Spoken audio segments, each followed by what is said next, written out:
na baada ya hapo atamkaribisha Rais William Samoei Ruto, Rais wa Jamhuri ya Kenya, naye kuzungumza na wanahabari. Karibu sana Mheshimiwa Rais. Nakushukuru sana Mheshimiwa Dr. William Samoei Ruto, Rais wa Jamhuri ya Kenya, waheshimiwa mawaziri kutoka Tanzania na Kenya, ndugu wanahabari, mabibi na mabwana. Ndugu wanahabari, jana tulikuwa hapa kumpokea mgeni wetu ambaye pia ni jirani yetu, Mheshimiwa Paul Kagame, na leo tena tumepata baraka ya kumpokea jirani wa karibu zaidi na ndugu yetu karibu zaidi, Mheshimiwa William Samoei Ruto, Rais wa Jamhuri ya Kenya.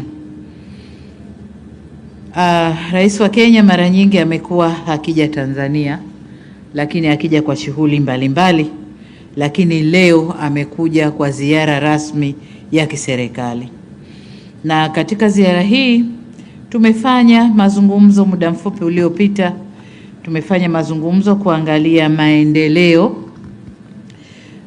ya nchi zetu, lakini pia tumezungumza kidogo masuala ya siasa na masuala ya usalama na ulinzi wa nchi zetu.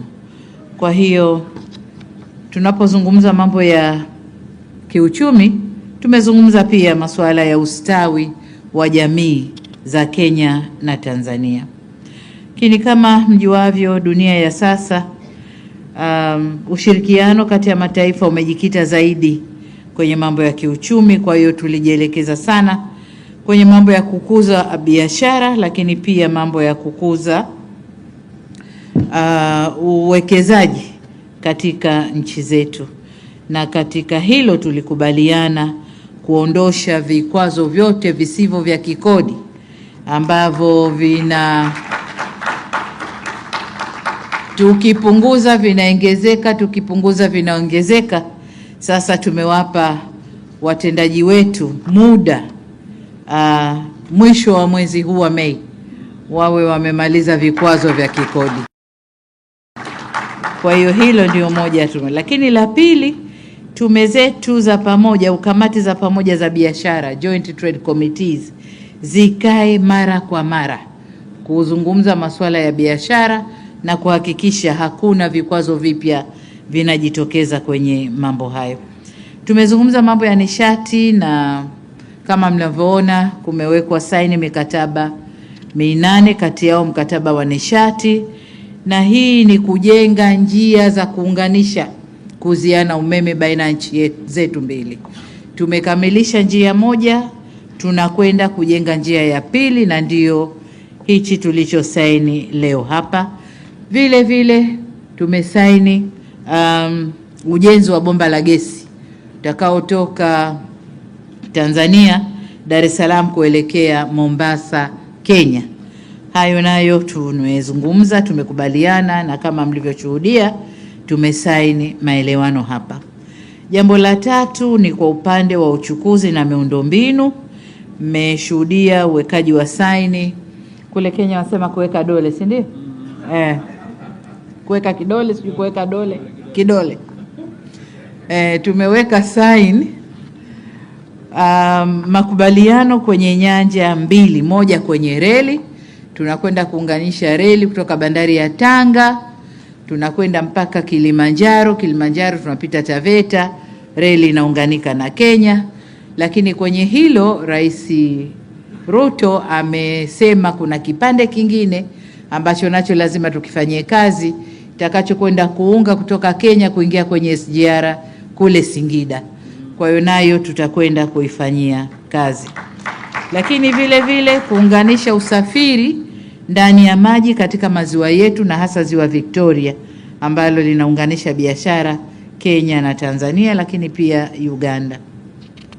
Kwenye sekta ya ulinzi tumezungumza nako, na kuna mambo tumekubaliana. Kuna mambo mengi sasa hivi yana crop up, mambo ya ugaidi, kupambana na madawa ya kulevya, uhamiaji haramu. Kwa tumezungumza kufanya vizuri kwenye mipaka yetu, kuongeza ulinzi watu wa uhamiaji, kuongeza umakini kwenye mipaka yetu, ili watu waovu wasiwe wanavuka kufanya uovu pande wowote ule kati ya nchi zetu mbili. Tumezungumza sekta ya anga, tunafanya vizuri, tumepongezana na tumesema tuongeze huduma upande wa sekta ya anga. Lakini kwa upande wa kilimo na biashara ya mazao, tuliwaambia ndugu zetu Kenya, Tanzania ni wakulima wazuri. Tuna akiba ya kutosha ya mahindi, na tutakapovuna mavuno haya akiba itaongezeka zaidi. Kwa hiyo tumeomba wafanyabiashara Kenya waje wanunue kutoka kwa wakala wa taifa wa chakula, waje kununua mahindi ili waende kufanya biashara. Lakini pia ikiwezekana tuwe na mpango wa serikali kwa serikali kuuziana ili nchi zetu zinufaike. Upande mwingine tumezungumzia, na sisi Tanzania tumependekeza kushirikiana kwenye mambo ya tehama. Tehama, watu wa Kenya sijui mnasema nini, ICT. Kiswahili tehama Tanzania ni ICT. Innovation kwa vijana wetu ambao wako very much talented na wako rahisi kuingia kwenye mambo ya tehama, basi tuwafundishe, tuwe na ecosystem moja ili vijana wetu wakue vyema, na sio kama ilivyo sasa hivi. Sasa hivi ukiingia kwenye mitandao, Mheshimiwa Rais, la fujo, wanatutukana wenyewe, lakini afu wana cross kutukanana. Kwa hiyo tuingie huko tuwafundishe mazuri badala ya kutumia ICT kwa mabaya. Mwisho kabisa, nilimshukuru Mheshimiwa Rais kwa kutupa heshima ya kuweko hapa yeye na delegation yake, na kwamba kuja kwake tumefungua mambo mengi. You know, these high level visits zikiwepo tunafungua mambo mengi. Tumefungua mambo mengi, na ni matarajio yetu kwamba timu zetu za wataalamu zitakwenda kuyafanyia kazi mambo yote tuliozungumza ili kufungua baraka zaidi, biashara zaidi, uwekezaji zaidi, lakini uelewano zaidi kati ya nchi zetu. Sasa tupokuwa tunaongea ndani kule, nilimbana Ruto, kaambia umekwenda kutangaza refinery Tanga, mbona mimi sijui? Hasa atasema mwenyewe pale kwa nini katangaza. Mheshimiwa Rais, karibu sana.